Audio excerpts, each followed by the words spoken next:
Hi, Agnew. Welcome back to Clatworld. Firstly, congratulations. Why don't you start by telling a bit about yourself? I'm Agnew Das. I'm from Kolkata and I gave CLAT this year and I got a rank of 216. Amazing. So, how do you feel like you have come full circle? You started from Clatapult in your Clat prep journey, and now you have come here for an interview after your exam. So, how do you feel like? What's the emotions with you, your family? I feel pretty good. I mean, I expected this result. I wanted this result. That's about it. I look forward to going to whatever college I get now. Right. So you say that you expected this result. Does that mean that you were pretty confident in your preparation, or is it something that you were always good at your preparation? I think with an exam like CLAT, confidence is always important. The Right. second you lose confidence, you won't be able to answer the questions. You won't be able to stick to whatever time you set for yourself. So, Right, right. But I also heard from like other teachers at Catapult and from other students that initially you did not score super well. Like your mock scores in your very first few mocks were quite low, just as happens with most of the right. students. So, and now you've got a score of around 92, and that's a huge leap and like a huge transformation. So, it must have been a lot more than just naturally occurring talent or thing. So, Right. what about it? My first mocks was more about getting used to what the pattern is, what CLAT itself is, because I don't think I've ever given a competitive test or a test such as this before up until this point. So, getting used to that format, getting used to the time constraint and the various different subjects which have completely different requirements of preparation. With that, gradually with Clatapult and the classes and the mocks and doing mocks outside of Clatapult as well, it's a gradual improvement. Right. I think that's a very valid point. With an exam like CLAT, you need time to familiarize yourself. And I think if you took time acclimatizing yourself with the concepts of different subjects, I'm sure that would have helped you build a foundation of sorts before you focused on speed, accuracy, and things like that. So you are still writing your pre-words, right? I heard you Yeah, came yeah, yeah. to this interview like after your exam. Yeah. So what was your stream exactly in like 11th and 12th? I took humanities in 11th. Okay, so where did this thought of like I wanna become a lawyer someday or like I want to sit for CLAT come from? From a pretty early grade, I was always into debating and MUNing and in 10 and 11 moot courting as well on the school level. Right. And all my seniors who I looked up to were a lot of them who I thought were similar to myself were going into CLAT. So I thought maybe CLAT is suited for me. And then when I did start Right. preparing for CLAT and all of that, of course it worked out. It worked out. So you built your interest based on what you were good at and what Yeah. you were inclined towards. And I think that's an amazing strategy to decide what you want to do in the future. So now that you had humanities and you're still writing your boards, how did you think of managing two major commitments? So, like, boards are no less. Everybody in India knows how serious 12th standard board exams are. And CLAT is obviously is growing bigger every year, and there are too many students writing CLAT, and there are very few seats. Like, I don't think there's a substantial increase in the seats in national law universities. So, how did you decide that you are going to commit to two major things in like a single year? And I also you told me earlier that you prepared for like 7 to 8 months. So, Yeah. how did you manage essentially? I think boards, ISC as a whole, or whatever stream you're in, is a lot of volume. But CLAT itself is less about the amount of time you put into it or how many resources you consume. It's more about what you do with that time. It's more about how you utilize the time. So if you put in maybe even when you're completely burdened by academic pressure from school, if you can even put in an hour or an hour and a half into sectionals or just reading whatever current affairs it is of the day, I think that's sufficient to just keep up with both things. And then at the final stretch, obviously, you have to push yourself. Yeah, I think I also agree with you in terms of how CLAT really requires a lot of conceptual clarity. As long as you have that, then you can build your speed. And whereas boards require a lot of like memorization and a lot of work towards. I'm sure like your next 3 months until your boards will be quite hectic from that perspective. Of course. But yeah, so with all of this, and you're from Calcutta, it has a lot of coaching centers. So how did you come down to choosing Catapult as something that you could trust with your CLAT journey? It simply came down to the fact that I thought I'd work better with a younger teacher base or teachers who are actually students who I can connect with and learn from. That's about it. Fair. So your like primary motivation for choosing Catapult were the type of teachers that we have here. And I think that's relevant. I also like the concept where students get to pass that boundary or wall of hesitation because they know that the teachers are not like too old than what they are. But yeah, I'm glad you could choose Catapult as part of your journey.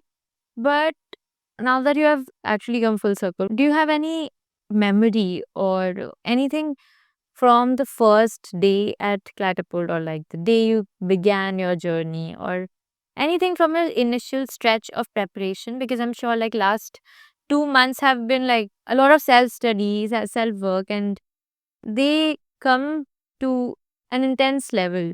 Whereas the initial stretch is a lot of confusion for students. What do you remember about that time? I think it was just fun.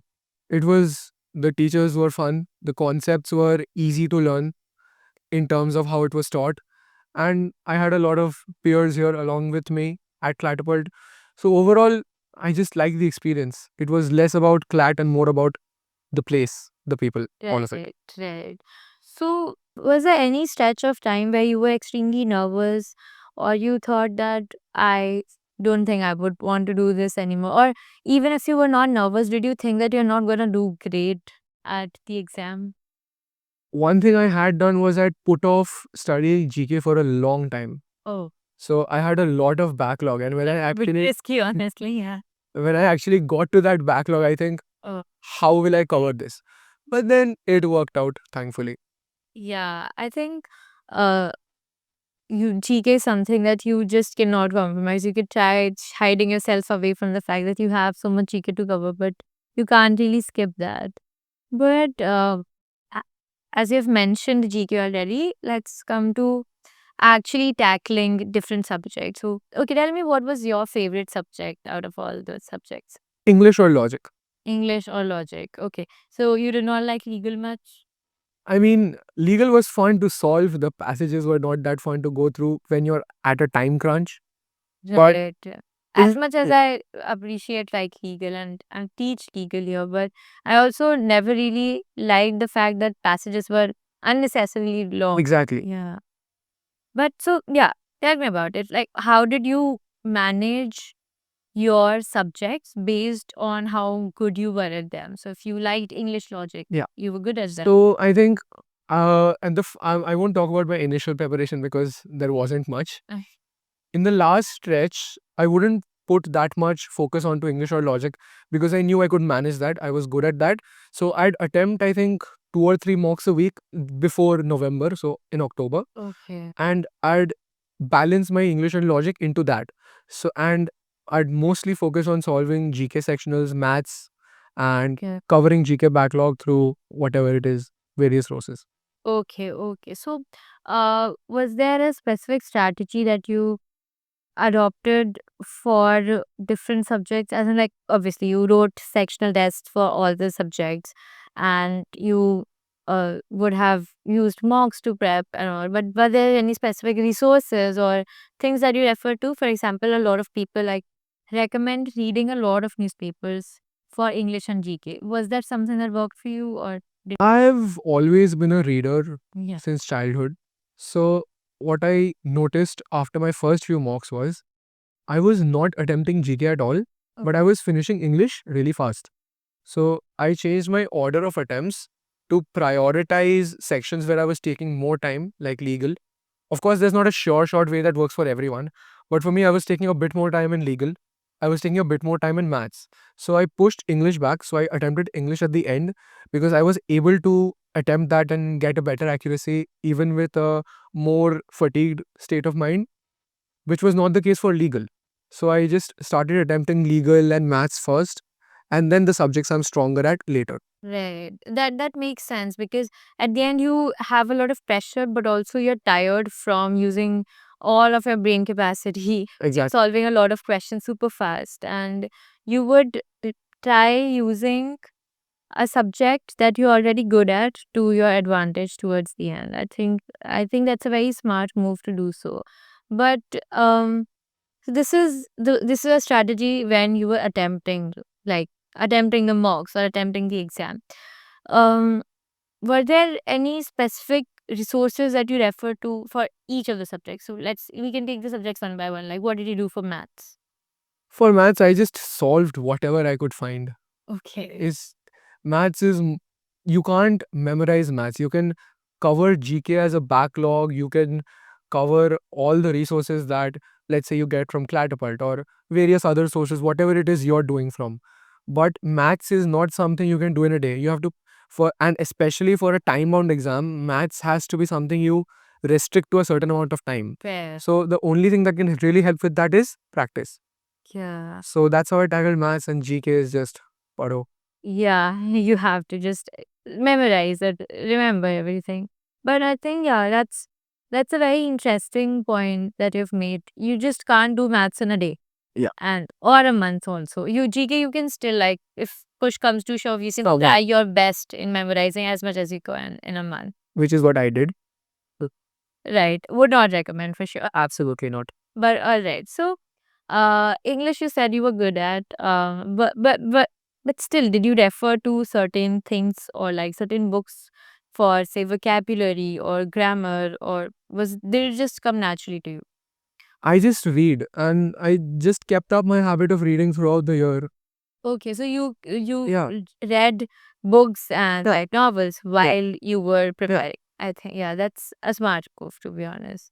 But what about logic and legal? You also said that you liked logic Yeah. a bit as well. So what about it? How did you prepare for these two subjects? Again, I just solved as much as I could until I got used to the pattern. I most importantly analyzing the mocks, seeing where I went wrong, what was going through my head when I made the mistake. So in legal, if I'm picking an incorrect option in a question like contracts, if I'm when I'm analyzing the mock, I have to think back to why I made that mistake, why I was thinking this might be the correct answer, and why the answer key says that this is not the correct answer, and then rectify the thought process. So I think your like if all of your preparation was to be described in a single word, that would be a lot of practice, like just Yeah. practice. Because I can sense that rather than focusing on figuring out how to go about subjects, you just delved into it, Yeah. tried your shot, Yeah. saw what works for you, tested, analyzed, and then went along. And I think that's very smart for like an exam where you don't have time to really think over or ponder over how to solve a subject. Exactly. And like practice obviously helps a lot. So if you're mentioning that you used to analyze a lot of mocks and solve a lot of questions, so let's come to the most like interesting question that a lot of aspirants find, that how many mocks do you write, or does the number of mocks matter? Like how many mocks is the ideal, like what's the ideal number of mocks that you should write before you sit for the exam? Mocks are definitely the most important part of your preparation. It was for me at least. I'd say I from the beginning of my preparation, which was around June or July, I just gave a mock every week, first of all here at Catapult in the center, Yeah. which was obviously helpful. Yeah. And then later on, when I was starting to prioritize CLAT over other studies, and in the final push, I used to give as many mocks as I could from anywhere. So you can't really put a number on it. It's different for everyone. Fair. And I think in the final 2 months, you should at least attempt 2 or 3 mocks a week, at least. Yeah. Yeah. Yeah, like you can try attempting as many as you can analyze, to be honest. I believe that works for a lot of aspirants. You should not overdo the number of mocks if you Yeah. cannot analyze them Exactly. properly. But yeah, as many as you could. So you mentioned June, July. So you started like seriously preparing from this year's June, July. Yeah. Oh, that is quite an impressive feat. If you could do this in what, like 6-7 months to be precise. approximately. Yeah. Yeah, amazing. So, mocks, you did as many as you could. Like, what about um your schedule? Like, we already discussed how you managed boards and CLAT per se, but did you have a specific strategy in mind for different subjects? As in, did your strategies change as well? So, was there any stage of your prep that you figured out, no, maths, I'm like horrible at it. So I would not practice, say, English or logic for a bit and I would just focus on maths. Do you think that level of flexibility is required? And did you use that in your strategy? Yeah, I mean, it's, as I said before, it's different for everyone. Yeah. For example, I'm from a humanities background. If there's someone from a science background, they are naturally good at maths. But maybe they don't have my background in reading and being good at English. So they'll struggle with reading speed and the English and logic and legal aspect of it. Right. So they'd have to prioritize that. Whereas I was, at the beginning, I was horrible at maths. So I had to pull up my maths score, and I think in my final score in the actual CLAT, it was my maths marks that made the difference. Oh, that is very impressive. Like, it also goes on to show how a subject like maths, which so many people just really hope and choose to ignore, can make a difference. It is the difference maker because CLAT 2025, other than the incorrect question and some tricky questions, it was a relatively easy paper. Okay. So if everyone's at a particular baseline, then maths is probably the only separator. Right. So if we had people had foundations in all the four subjects, and maths is something that a lot of law aspirants in general try and avoid. So that can make a difference with respect to your actual scores in like Yeah. attempting to be in the top 3 or 4 institutions. That makes a lot of sense. But I'm glad you could share all of this. But let's come to the actual exam. So, what were your thoughts right before the exam, like the previous night or the previous week in general? Did you change your strategy? I think A lot, yeah. I just did what I did the weeks leading up to that. I made a habit of giving a mock from 2 to 4. Oh. Of course, not the last 2 or 3 days because I wanted to keep my mind fresh. Yeah. But getting into that habit of giving a mock at that time period Yeah. and just giving mocks in general, sitting for 2 hours Yeah. and just writing and reading. Other than that, Acclimatize yourself to like create a scenario where you could actually where you are actually writing the exam, like Yeah, same time, exactly. same amount of time that we devote. More than creating the scenario where I'm actually writing the exam, it was in the exam creating the scenario that I'm writing at home. Oh, that is quite an interesting observation. Like, you need to take it as any other mock that you're Exactly. doing. Like, if you put too much pressure on it, it's bound to give you jitters and it's bound to make you feel that way. I see and saw a lot of people in my peer group itself where just the fact that it's the actual day of the CLAT, that made them change their strategy from what they were doing in mocks and scoring better than me probably across the year. Because they thought, what if I attempt this and it's incorrect and I lose a 0.25 marking on a 1.25 marking and it brings down my rank. Oh, And that thought process, it lowers your attempts, it makes you nervous, it makes you unconfident in what you're writing. And that is what makes the difference at the end of the day. yeah. I'm glad you could share this advice and like this mindset. I think that is absolutely required because even when I talk to a lot of students in general who say have taken a gap year or preparing, so many just say that I don't know what really happened. In general, I was doing well. But on the day of exam, I don't know what got to my head and I could not perform the same. And it's mostly about the pressure that comes with the exam. So what were these surprises that CLAT 2025 brought for you during the exam? The obvious one, the logical passage, the analytical Right. reasoning that Just came. were telling me Right. that you lost quite a chunk of your Yeah. time to that question. Yeah, I think I lost 20 to 25 minutes just trying to solve that question. I was thinking maybe I'm doing it wrong. And I just kept on trying to solve it and I got stuck there until I finally realized, okay, I've wasted so much of my time. And I actually took a look at the watch. Yeah. So then I moved on again. And then that was probably the biggest surprise. Aside from that, GK was a pleasant surprise because it was very easy because all the answers were in the passage. But that's what happens when something is easy. You sort of also realize that it's easy for most of the people. I wasn't thinking about the other people at that point of time. I Yeah, was just thinking, the entire build up to the exam, the only section I was probably nervous about was GK, GK. because Okay. you never know what can come. What can come up? Right, So right. when I saw the easy GK sections, I didn't really think about the other people. I just thought, good for me. Yeah, I think that's a good strategy because the more you compare, the more you're going to fool yourself because you never know what other people are doing unless you talk to them, and you can't do that during exam. Exactly. It's slightly you're making things up. You're trying to portray other people as someone who is doing better than you, but maybe they're not. Maybe they are. How does that matter? But yeah, with respect to your logic question, that was quite a big blunder. Like spending almost 1/6 of your time on a single question. I am sure that the moment you were stuck on it, like 5 minutes, 10 minutes, you would have spent thinking how to solve it. But at some point, you would have realized, okay, this is not going to work out. So, how did you move past it during exam? Because I remember even in my exam, like back in 2020, when I was writing my exam, I got stuck on a passage in English for like a good 15 minutes too. And that time I felt like, okay, I'm not going to clear it. But somehow I knew that I need to still give my best. So, how did your thoughts help you? Like, what was your mindset that you thought, ki, okay, even if you spent 20 minutes, you can still do it? So at that point of time, I think I had maths and English left over to attempt, Yeah. and I was confident that I could finish English before time. Yeah. So I just focused on solving the maths, which I did. And after that, I just moved on to English and solved it as fast as I could, and it went well. Yeah, yeah. I think what I can sense from you is that you are really good at maintaining your calm and no matter what. And I think that's really helped you because it's likely that had there been any other student, they would have lost their minds. Like, how could I?